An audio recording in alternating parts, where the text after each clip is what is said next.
Hello and welcome. Today, let us take a moment to reflect together on a powerful passage from the book of the prophet Isaiah, chapter 42. This isn't just about ancient words on a page. It's about a message that resonates deeply with our lives right now. The reading begins with God's voice, full of affection and purpose, saying, "Here is my servant whom I uphold, my chosen one in whom I delight. I will put my spirit on him, and he will bring justice to the nations." Imagine that for a second. God choosing someone, delighting in them, and empowering them with his own spirit for a grand mission. This isn't a mission of force or aggression. The prophet is very clear about the servant's nature. He says he will not shout or cry out, or raise his voice in the streets. This is a beautiful image of gentleness and humility. In a world that often values the loudest voice, the most dramatic display, here we see a different kind of strength. It's a quiet, steady presence that doesn't need to dominate to be effective. It's the kind of strength that builds up rather than tears down. Then we get one of the most tender verses in all of Scripture. "A bruised reed he will not break, and a smoldering wick he will not snuff out."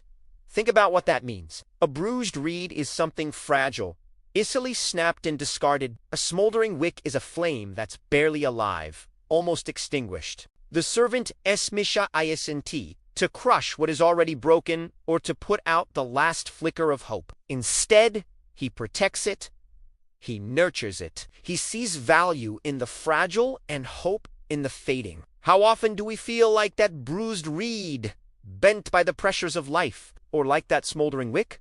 Our energy, our faith, our hope just barely hanging on. This passage is a promise that God's chosen one, this servant, doesn't come to finish us off. He comes to handle us with care, to preserve the spark that remains. This is a message of incredible compassion. It tells us that even in our weakest moments, we are not seen as disposable. There is a divine tenderness that seeks to mend, not break. The passage continues, "In faithfulness, he will bring forth justice. He will not falter or be discouraged till he has established justice on earth." This gentle servant is also incredibly resilient. He is steadfast. His gentleness is not weakness. It is the foundation of an unstoppable mission for truth and justice. He doesn't give up. He won't get tired or discouraged. His purpose is to see justice established everywhere, and he will see it through. This is a powerful reminder for us. When we feel like giving up, when our own efforts seem to fail, we can lean on this promise of a servant who does not falter. God then speaks directly to the servant, saying, "I, the Lord, have called you in righteousness. I will take hold of your hand. I will keep you and will make you to be a covenant for the people and a light for the nations." This is a personal calling, a partnership.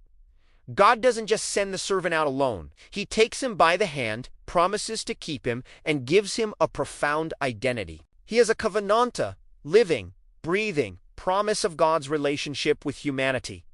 He is a light, a beacon in the darkness. And what does this light do? The final verse tells us its purpose: to open eyes that are blind, to free captives from prison, and to release from the dungeon those who sit in darkness. This is a mission of liberation. It's about opening our eyes to truths we couldn't see, freeing us from the things that hold us captive, be it fear, despair, or our own mistakes, leading us out of the darkness of confusion and into the light of understanding and hope. This servant, described so beautifully by Isaiah, is traditionally understood by Christians to be a prophecy of Jesus. He is the one who lived with quiet strength, who healed the brokenhearted, who brought light to the world, and who established a new covenant through his life, death, and resurrection. So, as we carry on with our day, let's hold on to this image of the servant. Let's remember his gentleness when we deal with others and with ourselves. Let's draw strength from his resilience when we feel discouraged. And let's find hope in his mission to bring light into darkness. This isn't just an old story. It's an invitation to experience that same light and liberation in our own lives today. Thank you for spending this time with me. If this reflection was meaningful to you, please consider liking this video and subscribing for more content like this. May you feel the gentle and steadfast presence of God with you today.